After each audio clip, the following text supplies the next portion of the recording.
የዓለም ዋንጫ ግማሽ ፍጻሜ ዛሬ ጀምሮ ይደረጋል። ዛሬና ነገ ወደ ፍጻሜው ለማለፍ እሁድ ዕለት በሚደረገው የመጨረሻው ጨዋታ ላይ ለመገኘት ስፔን ከፈረንሳይ የዛሬ መርሃ ግብር ነው። በዚህ ጨዋታ ላይ ከኬሊያን ኤምባፔና ከላሚን ያማል ተፎካካሪነት ወይም ልዩነት ፈጣሪነት ከጨዋታው ጋር በተያያዘ የሚነሱ ዝርዝር ነጥቦች አሉ።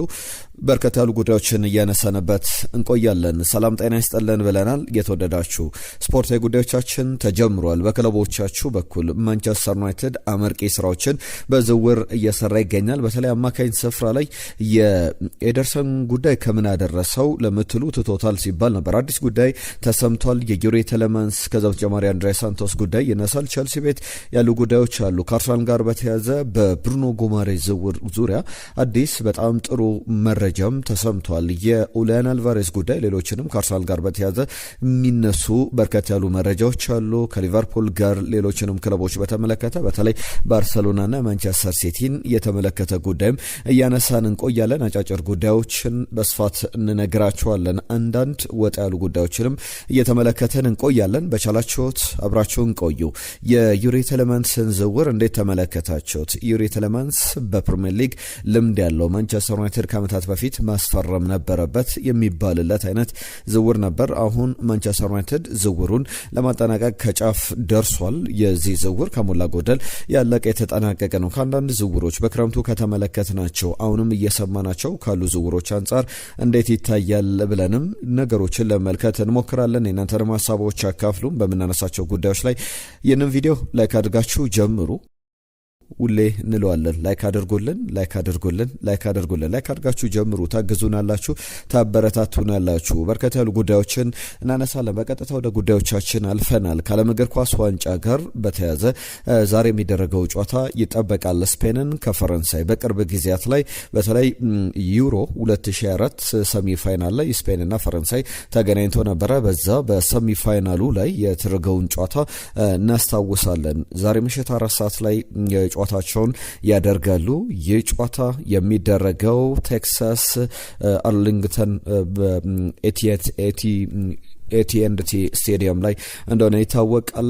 በዚህ ጨዋታ ዙሪያ በተለይ የሁለቱ ቡድኖች የቅርብ ጊዜ ግንኙነት ወደ ፍጹም ቅጣት ምት ቢያመሩ ማን የተሻለ ታሪክ አለው፣ አሁንስ ጥሩ መቺ ማን አለው የሚለውን እንመለከታለን። 2024 ላይ 2-1 የተጠናቀቀውን ጨዋታ እናስታውሳለን። ፈረንሳይ ከስፔን በዩሮ ሰሚፋይናል ላይ ግማሽ ፍጻሜ ላይ 9ኛው ደቂቃ ላይ ረንደል ኮሎማኒ ግብ አስቆጥሮ ፈረንሳይ ተመራ ነበረ። ከዛ በኋላ ግን ላሚን ያማል እንዲሁም ደግሞ ዳኒ ኦልሞ እስከ 25ኛው ደቂቃ 21 እና 25ኛው ደቂቃ በ4 ደቂቃ ልዩነት 2 ግቦችን አስቆጥረው ጨዋታው በስፔን 2-1 አሸናፊነት ስፔንም ወደ ፍጻሜው አልፋ እንግሊዝን አሸንፋ ያሸነፈችው ዋንጫ እንደነበረ እናስታውሳለን። በዛ ጨዋታ ላይ ላሚን ያማል፣ ዳኒ ኦልሞ፣ ኒኮ ዊሊያምስ ከአልቫሮ ሞራታ ጀርባ ተሰልፎ ነበር። ሮድሪ ከዛ በተጨማሪ አይመሪክ ላፖርት፣ ኡናይ ሲሞን፣ ማርክ ኩኩሪያ ነበሩ። አሁን የተለወጡ ጥቂት ተጫዋቾች አሉ። በተለይ ናቾ ነበረ የሪያል ማድሪድ ተከላካይ፣ እሷም በዚህ ጨዋታ የለም፣ በፓው ኩባርሲ የተተካ ነው። በዛ ጨዋታ ላይ ኬሊያን ኤምባፔ፣ ረንደል ኮሎማኒ፣ ኦዝመን ደምቤሌ፣ ሹዋሚኒ፣ ራቢዮት፣ ንጎሎ ኮንቴ የነበሩበት ነው። ተከላካይ ቦታ ላይ ከሞላ ጎደል ተመሳሳይ የፈረንሳይ ብሔራዊ ቡድን ጥቂት ለውጦችን ብቻ 2-3 ማይክል ኦሊሴ እዚህ ስብስብ ውስጥ ሲካተት፣ ከዛ በተጨማሪ በተከላካይ ላይ አብዛኞቹ ተጫዋቾች ራሳቸው ነበሩ ማለት ይቻላል። ብዙ ጉዳይ የሚነሳበት ጨዋታ ነው። ከዛ ውጪ 2025 ላይም 5-4 የተጠናቀቀ አስገራሚ ጨዋታ ነበር። ስፔን 5-1 እየመራች ኬሊያን ኤምባፔ በፍጹም ቅጣት ምት ግብ አስቆጥሮ ስፔን ከዛ በኋላ 5-1 እየመራች የነበረችበት ነበረ እስከ 55ኛው ደቂቃ ላይ ላሚን ያማል 54ኛው ደቂቃ ላይ በፍጹም ቅጣት ምት፣ ፔድሪ 55ኛው ደቂቃ ላይ በጨዋታ 67ኛው ደቂቃ ላይ ላሚን ያማል ግብ አስቆጥሮ ነበር። ነገር ግን ሪያን ሼርኪ፣ ቪቪያን በራሱ ግብ ላይ ከዛ በተጨማሪ ኮሎሞኒም ግቦችን አስቆጥረው ጨዋታው ፈረንሳይ ካምባክ ካደረገች ወደ ጨዋታው ተመለሰች ሲባል በመጨረሻም ግን 5-4 በሆነ ውጤት የተጠናቀቀ ጨዋታ ነበረ። በፈረንሳይ ብሔራዊ ቡድን በኩል ማን ያስቆመዋል በዚህ ዓለም ዋንጫ ላይ ተብሎ ብዙ ሲባልለት የነበረ ብሔራዊ ቡድን ነው። ምክንያቱም የሚገርም አይነት ቡድን ተገንብቷል። እያንዳንዱን ክፍተት፣ እያንዳንዱን እንቅስቃሴ በደንብ መጠቀም የሚችሉ ተጫዋቾችን ይዟል። የዲዲዬ ዴሻ ቡድንን ማን ያስቆመዋል ትልቁ ጥያቄ ነው። አሁንም ለስፔን ቀላል ይሆናል ተብሎ አይጠበቅም። ላሚን ያማል ስለ ፍርሃት ይወራል። ይፈሩናል፣ ነገር ግን እኛ ብቻ አይደለም እነሱም ይፈሩናል ሲሉ ነበር ሉዊስ ደላፉዌንቴ። ላሚን ያማል ደግሞ የምን ፍርሃት ነው ብሏል። ከዛ ውጪ ደግሞ እኛ እኮ የዩሮ አሸናፊ ነን የሚል የዓለም ዋንጫ የወቅቱ አሸናፊ ነን የሚል አስተያየቱን ሲሰጥም ተመልክቼዋለሁ። ከዛ ውጪ ግን ሌሎችም የሚነሱ ጉዳዮች አሉ። ላሚን ያማል በተለይ ጥሩ ብቃት ላይ አይደለም፣ ቤስት ፐርፎርማንሱ ላይ አይደለም የሚሉ ሀሳቦች ይሰነዘራሉ። ከዚህ ጋር በተያያዘ ቤስት ፐርፎርማንስ ላይ አይደለም ካሉ ጥሩ ነው፣ ስለዚህ ከኔ ጥሩ ብቃት አይጠብቁም ማለት ነው የሚል ሀሳቡን ሲያነሳ ነበረ። አሰልጣኝ ሉዊስ ደላፎንቴ ያነሷቸው ጉዳዮች አሉ። ከዛ በተጨማሪ ዲዲዬ ዴሻም የኮንትሮል ጨዋታ ነው፣ እኛ ምንም አፈግፍገን በካውንተር አታክ የምንጫወትበት ሳይሆን ኮንትሮል ለማድረግ ጨዋታውን ልብሉ ላሮሃ ጋር የሚያደርጉት ጨዋታ የበለጠ እንደዚህ አይነት የፉክክር መንፈስ ያለው ጨዋታ ነው የሚል ሀሳባቸውን ሰንዝሯል። በዓለም ዋንጫ ላይ ፈረንሳይ እስካሁን ተከታታይ ጨዋታዎችን እያሸነፈች ተጉዛለች። በአንድ የዓለም ዋንጫ ላይ በተከታታይ ጨዋታዎች ላይ በማሸነፍም አዲስ ታሪክ ለማስመዝገብ ጣሊያን 1934 እና 38 የውድድር ዘመን ላይ በተከታታይ 7 ጨዋታዎችን በማሸነፍ አዲስ ታሪክ አስመዝግባ ነበረ። ይህንን ታሪክ ለመጋራት የፈረንሳይ ብሔራዊ ቡድን 6 ተከታታይ ጨዋታዎችን በዚህ የዓለም ዋንጫው ላይ አሸንፏል። የምድቡን 3 ጨዋታዎች ከዛ በኋላ በነበሩ ተከታታይ የ32 የ16 የሩብ ፍጻሜ የጥሎ ማለፍ ጨዋታዎች ላይ አሁን ደግሞ ግማሽ ፍጻሜ ላይ እንደዚህ አይነት ጉዞን ሊያደርግ ይችላል። በመለያ ምቶች በኩለቱ ብሔራዊ ቡድኖች ወደ መለያ ምት ቢደርሱ ማን የተሻለ ታሪክ አለው የሚለውን እንመልከት። በስፔን በኩል ባለፉት የዓለም እግር ኳስ ዋንጫዎች ላይ በፈረንሳይም በኩል ተመሳሳይ ነገሮች ይነሳሉ። ፈረንሳይ በእርግጥ 2018ን አሸንፈው 2002 ላይ ፍጻሜ ደርሳ በፍጻሜው በመለያ ምት መሸነፏ ይታወቃል ከአርጀንቲና ጋር። በጣሊያን ደግሞ 2006 ላይ በመለያ ምት በፍጻሜው የተሸነፈችበት ጨዋታ ይጠቀሳል። በስፔን በኩል ደግሞ ባለፉት 2 የዓለም እግር ኳስ ዋንጫዎች ላይ በመለያ ምት ነው ከፍጻሜ ከውድድሩ የተሰናበተችው 2022 ላይ በሞሮኮ 2018 ላይ ደግሞ በሩሲያ ሁለቱም በ16ቱ ጥሎ ማለፍ ዙር ላይ የነበሩ ጨዋታዎች እንደነበሩ ይታወሳል። ፈረንሳይ በታሪኳ ለመጀመሪያ ጊዜ 1978 ላይ ነው የዓለም እግር ኳስ ዋንጫ መለያ ምትን ማስመታት የጀመረው። ከዛ በፊት ሌሎች ህጎች ነበሩ። 1982 ላይ ነበረው የፈረንሳይ ብሔራዊ ቡድን ደግሞ ለመጀመሪያ ጊዜ በመለያ ምት መጫወት ግድ የሆነበት፣ በዛም በዌስት ጀርመን በምዕራብ ጀርመን የተሸነፈበት ነበረ። ከዛ በኋላ 1998 ላይ ፈረንሳይ ባዘጋጀችው የዓለም እግር ኳስ ዋንጫ ላይ 1986ም ላይ በመለያ ምቶች ያሸነፉባቸው ጨዋታዎች አሉ። ከዛ በኋላ ደግሞ ጥሩ ታሪክ የላቸውም። በአጠቃላይ በፈረንሳይ በኩል 5 የመለያ ምቶች አሉ። 2ቱን አሸንፈዋል፣ 3ቱን ተሸንፈዋል። ከዛ ውጪ ደግሞ 17 ግቦችን አስቆጥረዋል። መለያ ምቶች ላይ 7 ተቆጥረውባቸዋል። ከ7ቱን ስተዋል ወይም የተያዘበት በግብ ጠባቂዎች 7ቱ የተያዘባቸው አንደኛው ትሬዘጌት 2006 የዓለም እግር ኳስ ዋንጫ ላይ እንደነበር እናስታውሳለን። ከዛ ውጪ ግን በስፔን ብሔራዊ ቡድን በኩል በዓለም ዋንጫ ላይ መጥፎ የመለያ ምት ታሪክ ያላት ሀገር ናት። ከ5ቱ በ4ቱ ተሸንፋለች። አንዱን ብቻ ነው ያሸነፈችው። እሱም ሪፐብሊክ ኦፍ አየርላንድን በአንድ ወቅት ያሸነፈችበት ጨዋታ 2002 ላይ ይጠቀሳል። ከዛ በዛው 2002 ላይ በደቡብ ኮሪያ ደግሞ ተሸንፋ ከውድድሩ የወጣችበት አጋጣሚ በስፔን ብሔራዊ ቡድን በኩል የሚጠቀስ አጋጣሚ ነው። ከዛ ውጪ ግን ስፔን 13 ግቦችን በመለያ ምቶች አስቆጥራለች። ከዛ ውጪ በመለያ ምቶች በፍጹም ቅጣት ምት አይደለም፣ መለያ ምቶች የመጨረሻው የመለያ ምቶች በሹት አውት ላይ ማለት ነው 9 ደግሞ የሳቱበት አጋጣሚ ያለሉም እነዚህ በዋነኝነት ከስፔንና ከፍራንሳይ ጋር በጨዋታው ላይ ኬሊያን ኤምባፔ ጎልቶ ይወጣል ወይስ ደግሞ ላሚን ያማል? ከነሱም በላይ ግን ብዙ ወሳኝ ተጫዋቾች አሏቸው በሁለቱም ብሔራዊ ቡድኖች በኩል። በስፔን ብሔራዊ ቡድን በኩል ጨዋታውን በመቆጣጠር ሮድሪ ከዛ በተጨማሪም ፔድሪ የተሻለ ሚና ይኖራቸዋል ተብሎ ይጠበቃል። የፈረንሳይ ብሔራዊ ቡድን ደግሞ አንድ ክፍተት ቢያገኝ አንድ ግብ ማስቆጠር የሚችል በጣም በሁሉም በኩል በአራቱም በኩል ስል የሆነ ብሔራዊ ቡድን ነው። ኦዝማን ዴምቤሌ በተለይ ማይክል ኦሊሴ ዘንድሮ የዓለም ዋንጫው ላይ በጣም ድንቅ ልዩ እንደሆነ እየተመለከትን እንገኛለን። በክለቦች በኩል ያሉ የዝውውር ጉዳዮችን ደግሞ እየተመለከትን እንቆያለን። ትናንትና የእናንተ መልእክቶች መጥተውልናል። ጥቂት ደቂቃዎችን አሳልፈን የእናንተ መልእክቶች ደግሞ እናነሳለን። ከሜሰን ግሪንውድ ጋር በተያዘ ፌነርባቼን ለመቀላቀል ተስማምቷል። ሁለቱም ክለቦች ሂርዊጎ የተባለለት ዝውውር ሆኗል። 40 ሚሊዮን ዩሮ መነሻ ክፍያ፣ 2 ሚሊዮን ዩሮ በአዶንስ ኦሎምፒክ ደ ማርሴይ ከዚህ ከዚህ ዝውውር ያገኛል። ማንቸስተር ዩናይትድ ደግሞ 10 ሚሊዮን ዩሮ አካባቢ ከተጫዋቹ ዝውውር ያገኛል። ያ ማለት ደግሞ የተጫዋቹን 30 በመቶ ድርሻ እንዳለው ይታወቃል። መልሶ የማስፈረም መልሶ የመግዛት መብት ነበረው ማንቸስተር ዩናይትድ፣ ነገር ግን ያንን ለመጠቀም አልፈለገም። ሜሰን ግሪንውድ በ10 ሚሊዮን ዩሮ ለማንቸስተር ዩናይትድ ገቢ አስገኝቷል ማለት ነውና ማንቸስተር ዩናይትድ ዝውውሮች ላይ ሌላ የሚያወጣው ተጨማሪ ወጪ አግኝቷል ብሎ መናገር ይቻላል። ሌላ የተጠናቀቀ ዝውውር ደግሞ ላንሳላቸው የሊያንድሮ ትሮሳርድ ጉዳይ ነው። ሂር ዊ ጎ ተብሎለታል። ወደ ቤሺክታሽ ሊያንድሮ ትሮሳርድ ዲሉን አፕሩቭ አድርጓል። በቀጣይ ዛሬ ወይም ነገ የሕክምና ምርመራውን በኢስታንቡል ተገኝቶ ባለፈው ከቀናት በፊት እሁድ ዕለት በሰራንላችሁ ቪዲዮ ላይ ረቡዕ ዕለት በቤሺክታሽ በኩል የሊያንድሮ ትሮሳርድን ዝውውር ያጠናቅቃል፣ የሕክምና ምርመራውንም ረቡዕ ዕለት ያጠናቅቃል ብዬ ነበረ። አሁን ስምነቱ ተለይቶለታል። አርሰናል ቤሺክታሽ አስቀድሞ ዓለም ዋንጫው ላይ ገና ተጫዋቹ እያለ በ18 ሚሊዮን ዩሮ መነሻ ክፍያ 2 ሚሊዮን ዩሮ ባዶዝ ከተጫዋቹ አግኝቷል አርሰናል።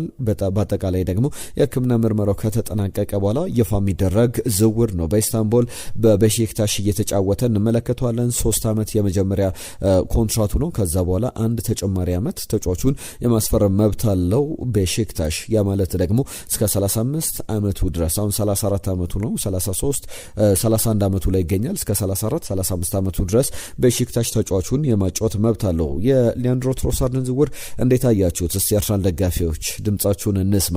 በተለይ ደግሞ ተጫዋቹ በ27 ሚሊዮን ፓውንድ ነበር የመጣው ከ3 የውድድር ዘመኖች በፊት 2023 ጃንዋሪ ላይ የተዘዋወረ ዝውውር ነበር። በወቅቱ አርሰናል ሚካኤሎ ሙድሪክን ዝውውር ለማጠናቀቅ ሞክሮ ሳይሳካለት ሲቀር ወደ ሊያንድሮ ትሮሳርድ ዝውውር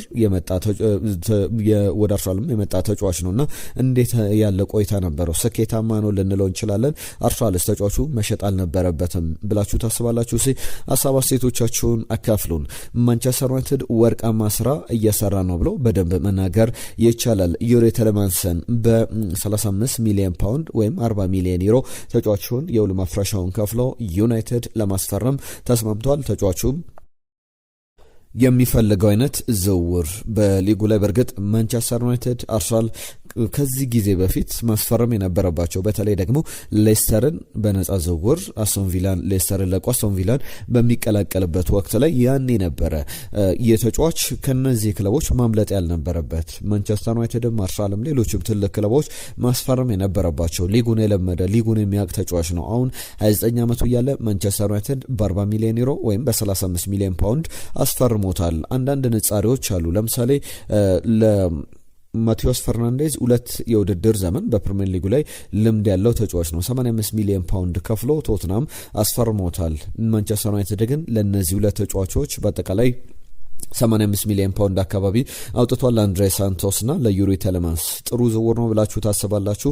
ሁለቱን በተለይ ደግሞ ኮምፕሌት ሊደራረጉ አንደኛው ለአንዳቸው በደንብ አንዳቸውን ሊያሟሉ የሚችሉ አይነት ተጫዋቾች ናቸውና ዩሪ ቴሌማንስ የመጀመሪያ ሕክምና ምርመራውን በሚቀጥሉት 12 ሰዓታት ውስጥ በማንቸስተር ከተማ ተገኝቶ ወደ ማንቸስተር ከተማ እያመራ ይገኛል። በማንቸስተር ከተማ ተገኝቶ ያከናውናል። አንድሬ ሳንቶስም ሌላኛው የማንቸስተር ዩናይትድ አዲሱ ፈራሚ መሆኑ ተረጋግጧል። ማንቸስተር ዩናይትድ ከዓለማችን ትልልቅ ክለቦች መካከል አንዱ ነው የሚል ሀሳቡን ሰጥቷል። አንድሬ ሳንቶስ በማንቸስተር ዩናይትድ ስለነ ብሩኖ ፈርናንዴስ ስለነ ሌሎችም አማካዮች በደንብ ከነሱ ብዙ እንደሚማርና ማንቸስተር ዩናይትድን እንደሚያገለግል በደንብ ገና ከወዲሁ ቃሉን የሰጠበትን ቃለ መጠይቅ ተመልክተናል። ማንቸስተር ዩናይትድ የዩሪ ቴሌማንስን የአንድሬ ሳንቶስን ዝውውር አጠናቋል። በጣም በትልቅ ደረጃ የሚጠቀስ ነው። 85 ሚሊዮን ፓውንድ ለአንድ ተጫዋች ከሚያወጣ እንደዚህ አይነት ሊያሟላቸው የሚችሉ ሌሎችን ተጫዋቾች በደንብ አሞላልቶ መቀጠል የሚችልበትን እድል ተመልክተናል። ሁሉም ጥሩ የሚባል ዝውውር እንደሆነ መናገር ይቻላል። የአርሰናልን ዝውውሮች አነሳላቸዋለሁ። የብሩኖ ጉማሬሽ ትልቅ ጉዳይ አለ። ከዛ አስቀድሜ ግን ጄምስ ማክኒኮልስ አንድ ጉዳይ ይዞ ወጥቷል። የገነር ብሎጉ ጸሐፊ ነው። ገነር ብሎግ የአርሰናልን ጉዳዮች ይዞ የሚወጣ በጣም ታማኒ ብዙሃን መገናኛ ነውና አንድ ጉዳይ አንስቷል። በተለይ እኔ ኡሊያን አልቫሬዝን አርሰናል እንግዲህ አያስፈርመውም ብዬ አላስብም የሚል ሀሳብ አላቸው። አርሰናል ከኡሊያን አልቫሬዝ ዝውውር ውጭ አይደለም። አሁንም ሚኬል አርቴታ ተጫዋቹን ይወደዋል። ሚኬል አርቴታ ደግሞ ተጫዋቹን ፈለገ ማለት ብዙ ጊዜ ዝውውሮቹ ይሳካሉ። ስለዚህ ሰፊ እድል አለው። ነገር ግን የዝውውሩ በጣም ኤክስትሪምሊ ዲፊካልት የሚባል ዝውውር ሊሆን ይችላል በዋጋ ረገድ ፋይናንሻል ሂደቶችም። ከዛ በተጨማሪ አርሰናል ደግሞ አሁን ካሉት የአጥቂ ስፍራ ተጫዋቾች አማራጮች አንጻር የዝውውር በአርሰናል ቤት ቶሎ ላይሳካ የሚችል ዝውውር እንደሆነ ጄምስ ማክኒኮል ሲዞት የወጣው ዘገባ ያሳያል። ትናንትና የእናንተ መልእክቶች መጥተውልናል። ስለ ኡሊያን አልቫሬስ ስለ አርሰናል የጻፋችሁልን በርከት ያሉ መልእክቶች አሉ። እያንዳንዱን ሀሳቦች ለማንሳት እንሞክራለን። እናንተን በተመለከተ በተለይ ደግሞ ሁሌም ተሳትፏችሁን እንድታደርጉ እንጠይቃለንና ስለ ተሳትፏችሁም ከልብ ነው የምናመሰግነው። ትናንትና በርከት ያሉ መልእክቶች መጥተውልናል። ቶሎ ፈጠን ብለን ለማንሳት እንሞክራለን። ታሪኩ ከደቡብ አፍሪካ የጻፈልን መልእክት አለ። ከልብ እናመሰግናለን። አለባቸው እንግሊዝ ዋንጫውን ታሸንፋለች ብሎናል። ፓማባይ ከደቡብ አፍሪካ የጻፈልን መልእክት አለ። ከልብ እናመሰግናለን። ብሩክ ከናይሮቢ የዩናይትድ ሰዎች ምን አይነት የሚጠቅም ተጫዋች የሚያመጡ አይመስለኝም ብሏል። ብሩክ አሁን የዩሪ ቴሌማንስ ዝውውርን ስትሰማ ሀሳብህን የቀየርክ ይመስለኛል። ዩሪ ቴሌማንስ ጥሩ የፕሪሚየር ሊግ ልምድ ያለው ጥሩ አማካይ ነው። በተለይ ደግሞ በማንቸስተር ዩናይትድ የሽግግር ወቅት ላይ ነው። በዚህ ወቅት ላይ ማንቸስተር ዩናይትድ እነ ፖል ስኮልስ አንዳንድ ጉዳዮችን ሲያነሱ ነበር። ዩናይትድ ዝቅ ብሎ ነገሮችን ወይም የወደፊቶችን ተጫዋቾች ማስፈረም ያለበት ሰዓት አይደለም። አሁን ዩናይትድ መፎካከር ያለበት ሰዓት ነው። ስለዚህ 29 ዓመቱ ቢሆንም ዩሪ ቴሌማንስ ቢያንስ 3 የውድድር ዘመን በጥሩ ብቃት ካገለገለ ዩናይትድን በቂ ነው። በ35 ሚሊዮን ፓውንድ አሁን ካለው ኢንፍሌሽን አንጻር ተብሎ ይነገራል የተጫዋቾቹ ዋጋ። ለሁሉም አቡሽ ገዛኝ ሰላም፣ እንዴት ናቸው? አርጀንቲና ሻምፒዮን ትሆናለች፣ ፈረንሳይ ሁለተኛ፣ ስፔን ሶስተኛ፣ እንግሊዝ አራተኛ ብሎ ጽፎልናል። አየለ ወልዴ እንግሊዝ አርጀንቲናን ካለፈች ዋንጫው የእንግሊዝ ነው የሚል መልእክቱ ልኮልናል። አህመድ ከጅቡቲ እንደኔ አልቫሬዝ አርሰናልን ባይቀላቀል ጥሩ ነው፣ ግዢም ውድ ነው፣ ደሞዙም ሲደመር ብዙ ነው፣ ለቡድኑ ይረብሻል ብሏል። የኔ ግምት ፈረንሳይ ሻምፒዮን ትሆናለች፣ እንግሊዝ ብታነሳው አልጠላም፣ ምክንያቱም ራይስ ሳካ ስላሉ ብሎናል። ሀፍቶም ካሳ አርጀንቲና ዋንጫን ታሸንፋለች ብሎናል። ግርማ ከበደ እኔ ብዙ ጊዜ ፊፋ ያዳላል የሚለው ውሃ የሚያነሳ ሀሳብ ወሬ ሲያወሩ ሰማለሁ። እንደዚህ ብለው ጥያቄ የሚያነሱ ሰዎች የአርጀንቲናን ጨዋታዎች በጉጉት ስለሚያዩ ነው እንጂ ሌላ ቡድን ላይ ቢሆን ይህን ጥያቄ አያነሱም ነበር። ለማንኛውም ወደዱም ጠሉም ለዋንጫው አርጀንቲና ከስፔን ይደርሳሉ። አርጀንቲና 2-1 ታሸንፋለች፣ አንገታቸውንም ታስደፋለች ብሎናል። አቤል አልቫሬዝ ለአርሰናል አያስፈልግም፣ እሱ ወደ ባርሴሎና ነው መሄድ ያለበት። መሄድም የፈለገው የኒውካስልና የአርሰናል ጉዳይ ምን ደረሰ ብሎናል። መለስ ብለን አዳዲስ የወጡ ጉዳዮች አሉ፣ እናነሳዋለን። ከአልሃሚን ሞሐመድ ጋር በተያዘ አርሰናል አልቫሬዝን ምንም አያደርግለትም የሚል ሀሳቡ ልኮልናል። በርካታ የአርሰናል ደጋፊዎች አልቫሬዝ ይቅር አይነት ሀሳቦችን እያካፈሉ ይገኛሉ። እስቲ ሌሎቻችሁም መልእክቶቻችሁ ላኩልን በኡላን አልቫሬዝ ጉዳይ ላይ። እንደኔ ግምት ብሎናል ብሩክ በፈረንሳይ፣ ስፔን፣ እንግሊዝ፣ አርጀንቲና ከአንደኛ እስከ ሶስተኛ ድል የሰጣቸው እስከ አራተኛ ድል የሰጣቸው ሀገራት ናቸው። ፈረንሳይና ስፔን የመጀመሪያ ቀዳሚ ሀገራት ናቸው። ማሂ አይደር እንግሊዝ ሻምፒዮን ትሆናለች ብሏል። ጩጬው ላሚን ያማል ተከተል የጻፈልን መልእክት ነው። ጩጬው ላሚን ያማል ቢያነሳ ዋንጫውን ደስ ይለኛል፣ አሁንም ድል ለስፔን። አቡሽ ከደቡብ አፍሪካ የጻፈልን መልእክት ነው። ነጂብ ሰንገሮ ደግሞ የቸልሲ ደጋፊ ነው። የዓለም ዋንጫ አሁንም ቢሆን አወዛጋቢነቱ እንደቀጠለ ይገኛል። ማንቼ የማል ተከላካይ እያነጣጠረ ይገኛል። ኔክስት ደግሞ ዩሪ ቲለማንስ ሲለን ነበረ ትናንትና ነጂብ ሰንገሮ። አሁን ዝውውሩ ከሞላ ጎደል ተጠናቋል። አሁንም ቢሆን ድል ለፈረንሳይ፣ አርሰናል መቼም ቢሆን አልቫሬዝን አያገኘውም ብሎናል። ሽመልስ ከኳታር ዶሃኔ የዓለም ዋንጫ ለፍጻሜ የሚደርሱት እንግሊዝ ከፈረንሳይ ይደርሳሉ። እንግሊዝ ዋንጫውን ታሸንፋለች፣ አርጀንቲና በእንግሊዝ በደንብ ትሸነፋለች። እንግሊዝ ይህንን የዓለም ዋንጫ ብታሸንፍ ደስ ይለኛል። እኔ የአርሰናል ደጋፊ ነኝ፣ እንግሊዝ ፕሪሚየር ሊግም ተከታታይ ነኝ። ራይስ፣ ኤዜ፣ ሳካ፣ ማዶኬ ስላሉ በተረፈ እንግሊዝ የዓለም ዋንጫውን ከበላችም ዘመናት ስላስቆጠሩ ብትበላው ደስ ይለኛል የሚል ሀሳቡ ልኮልናል። ሁላችሁንም ከልብ እናመሰግናለን። የመጨረሻ ጉዳዮችን እናንሳ። በተለይ ደግሞ ሊቨርፑል ጋር በተያዘ አንድ ሁለት ጉዳዮችን የማንቸስተር ሲቲንም ጉዳይ ላንሳና የአርሰናልን ጉዳይ መለስ ብዬ በዝርዝር እመለከተዋለሁ። ከሊቨርፑል ጋር በተያዘ አሰልጣኝ አንዶኒ ኢራዮላ በዝውውር ጉዳዮች ላይ ሁለት ተጫዋቾችን እስካሁን አስፈርመናል። አሁንም ክለቡ በጣም ጥሩ ዝውውሮችን ለማድረግ ጥረት እያደረገ ይገኛል። ተጨማሪ ተጫዋቾችን በሊቨርፑል ቤት ጠብቁ የሚል መልእክታቸውን አስተላልፈዋል። በቀጣይ ጊዜያት ላይ የሚጠበቅ ጉዳይ ነው።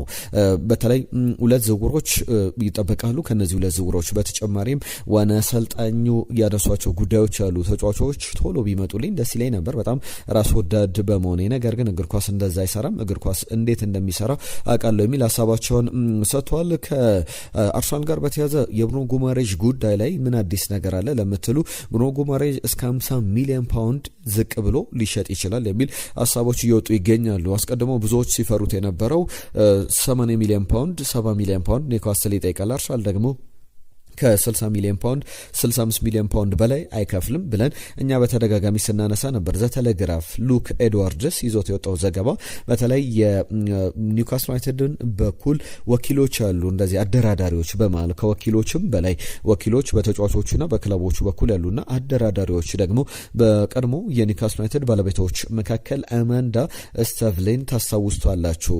እቺ እንስት በኒውካስል ዩናይትድ ባለቤትነት የኒውካስል ዩናይትድ ሽያጭ ላይ በጣም ትልቅ ኃላፊነት የነበራት ሰው ናትና ከአደራዳሪዎች ጋር አሁን በክለቡ ኃላፊነት ላይ ባትኖርም ከዚህ በፊት የተነጋገራቸው ነገሮች አሉ። ኒውካስል ዩናይትድ ቻምፒየንስ ሊግ ላይ የማይሳተፍ ከሆነ ብሩኖ ጉማሬዥን በ50 ሚሊዮን ፓውንድ እንሸጠዋለን፣ ከዛ በላይ አንጠይቅበትም የሚል ሀሳብ ነበራት። አሁን ካለው የገበያ ዋጋ አንጻር ለምሳሌ ዩሪ ቴሌማንስ በ35 ሚሊዮን ፓውንድ መሸጡ ለአርሰናል ጥሩ ዜና ይመስላል።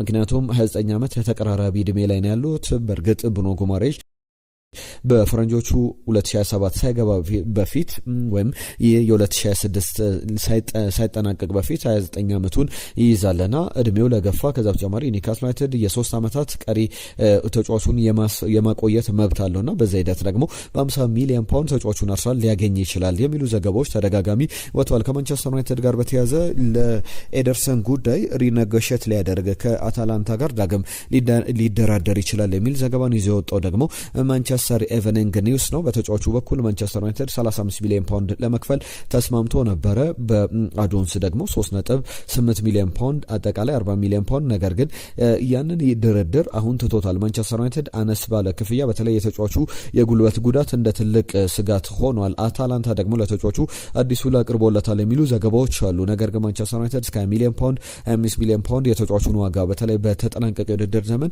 በጉልበት ጉዳት ምክንያት ብዙ አልተጫወተም። ስለዚህ ያ ስጋት አለ። ማንቸስተር ዩናይትድ ደግሞ ያንን ሊያደርግ ይችላል የሚሉ ሀሳቦች አሉ። ከዩናይትድ ጋር ሌላኛው ጉዳይ በተከላካይ ስፍራ ከባየር ሙኒክ ኪሚንጃን ለማስፈረም እድሎች እንዳሉት ባየርንም ተጫዋቹን ለመልቀቅ ፍላጎት አለውና እስከ 2028 ድረስ ውላለው በባየርን የሚያቆይ ነገር ግን የሁለቱ የክለቡና የተጫዋቹ ድርድር ማንቸስተር ዩናይትድም ምን ያክል ገፍቶ ይሄድበታል የሚለው የሚጠበቅ ጉዳይ ነው። ከባርሰሎና ጋር በተያያዘ አዳዲስ ጉዳዮች ወጥተዋል። ዚ አትሌቲክ በተለይ ባርሰሎና የፎርናን ቶሬስን መልቀቅ ይፈልጋል። ቶትናም የተጫዋቹ ፈላጊ ነው። ሌሎችም የተጫዋቹ ፈላጊ ክለቦች አሉ። ባርሰሎና 2022 ላይ በ55 ሚሊዮን ዩሮ ነበረ ወይም 46 ሚሊዮን ፓውንድ ከፍሎ ያስፈረመው። ባርሰሎና በጥሩ ደረጃ አገልግሏል ማለት ይቻላል። ነገር ግን አሁን ባርሰሎና የተጫዋቹ ውል ሊጠናቀቅ ነው። 2022 ላይ ነው ያስፈረመው። 5 ዓመት 2027 ላይ ውሉ ይጠናቀቃል። ነገር ግን ባርሰሎና ውሉን አሁን የሚያራዝም ከሆነ 8 ሚሊዮን ዩሮ አካባቢ ለማንቸስተር ሲቲ የሚገርም ክሎዝ ነው ያለው፣ አንቀጽ አካቷል። ማንቸስተር ሲቲ ባርሰሎና የተጫዋቹን ውል የሚያራዝም ከሆነ 8 ሚሊዮን ዩሮ ለማንቸስተር ሲቲ እንዲከፈልና ባርሰሎና ያንን ላለመክፈል አሁን ተጫዋቹን ለመሸጥ እንቅስቃሴ ላይ እንዳለ የሚያሳዩ ጉዳዮች አሉ። ከአሌሃንድሮ ጋርናቾ ጋር በተያያዘ ሮማ ጥያቄ አቅርቧል። አስቀድሞ በውሰቱል በ5 ሚሊዮን ዩሮ ለማስፈረም አሌሃንድሮ ጋርናቾን ፍላጎት አለው። እንደ ጃንሉካ ዲማርዚዮ ዘገባ ከሆነ 35 ሚሊዮን ዩሮ በቋሚነት የማስፈረም መብት አለውና ይህ ደግሞ በቀላል ኮንዲሽኖች ሊሟላ የሚችል በአጠቃላይ በ40 ሚሊዮን ዩሮ ተጫዋቹን የማስፈረም ፍላጎት እንዳለ የሚያሳዩ ዘገባዎች አሉ። አሰልጣኝ ቻቪ አሎንሶ ትናንትና የመጀመሪያ ቃለ መጠይቁንም አድርጎ ነበር። አንዳንድ ጉዳዮችን አንስቷል። እቅዶች አሉን። ኦገስት ላይ የተሟላ ቡድን ይዘን ለእያንዳንዱ ውድድር ለእያንዳንዱ ጨዋታ ተፎካካሪ ቡድን ይኖረናል፣ ያንን እምነት ጣሉብን የሚል ሀሳቡን ሰጥቷል። ቸልሲ ሂርዊጎ የተባለለትን ዝውውር አዲስ ታለንት ነው 18 ዓመቱ ላይ ይገኛል። ሃሪሰን ቤቶኒን ማስፈረሙ ይፋ ተደርጓል። የእንግሊዛዊ አታኪንግ ሚድፊልደር በቀጣይ በውሰት ወደ ሌላ ክለብ ያመራል ተብሎ ይጠበቃል። እስከ 2030 ድረስ የሚያቆየውን በቸልሲ አዲስ ውል መፈረሙንም ተመልክተናል። ከኮል ፓልመር ጋር እንዲሁም ደግሞ ዌላ ሜስታቪዮ ወደ ፊትነሳቸው እንዲመጡ ጥረት እናደርጋለን። ነገር ግን ያን ያክል ሪስክ አንወስድም። የውድድር ዓመቱ ሲጀመር ግን በጥሩ ጤንነት ላይ እናገኛቸዋለን የሚል ሀሳቡን ሰጥቷል አሰልጣኝ ቻቪ አሎንሶ። ከዛ ውጪ የቸልሲ ሌላኛው ጉዳይ የፔፕ ቻቫሪያ ጉዳይ ነው። የሪሊስ ክሎዙን እንዲከፈል ይፈልጋል በራዮ ቫይካኖ በኩል። ቸልሲ አስቀድሞ በዚህ በአደራዳሪዎች በኩል የሰማው መረጃ ነበር። እነሱም 15 ሚሊዮን ዩሮ ለፔፕ ቻቫሪያ በቂ ነበረ ተብሎ ይታሰብ ነበር። በራይት ባክ ቦታ ላይ የሚጫወት ተጫዋች ነው። ነገር ግን አሁን ቫይካኖ በጣም አጥብቆ እየተደራደረ ይገኛልና ቸልሲ ደግሞ በ15 ሚሊዮን ዩሮ አካባቢ ተጫዋቹን ለማስፈረም ጥረት እያደረገ ይገኛል። የውል ማፍረሻው 20 ሚሊዮን ዩሮ አካባቢ እንደሆነ ይታወቃል። ሁሉም እነዚህ አዳዲስ የሰማናቸው ጉዳዮች ናቸው። ክለቦቻችሁን በተመለከተ ሌሎችም የሚነሱ ጉዳዮች አሉ። ለሁሉም ለአብሮነታችሁ ለሰጣችሁን ጊዜ በሙሉ ከልብ እናመሰግናለን። መልእክቶቻችሁን ጻፉልን እንላለን። አሁን የዝውውር ገበያው ሞቅ እያለ ይገኛል። ቻናላችንን ሰብስክራይብ ያደርጋችሁ ቤተሰብነታችሁን አሳዩን። አዳዲስ ጉዳዮችን ይዘን እንመጣለን። በክለቦቻችሁ በኩል ብዙ ታማኒነት የሌላቸው ጉዳዮችን አናነሳም። በተለይ ወሳኝነት ያላቸው በጣም የቀረቡ ዝውውሮችን በደንብ ከታማኒ ምንጮች እየነገርናችሁ እንቆያለን። ከቀናት በፊት ዝውውሮቹ ተቀዛቅዘው ብዙዎቻችሁ ውሸት ነው የምትሏቸው ዝውውሮች አሁን እየተቃረቡ እየተሳኩ ይገኛሉ። አሁንም እንቀጥላለን። አዳዲስ ጉዳዮችን ስትፈልጉ በቤስት ስፖርት ቻናል ላይ መገኘት ብቻ ነው። ለሁሉም ለሰጣችሁን ጊዜ ለአብሮነታችሁ እያመሰገንን ከወዲሁ ተሰናበትን። ጤና ይስጥልን።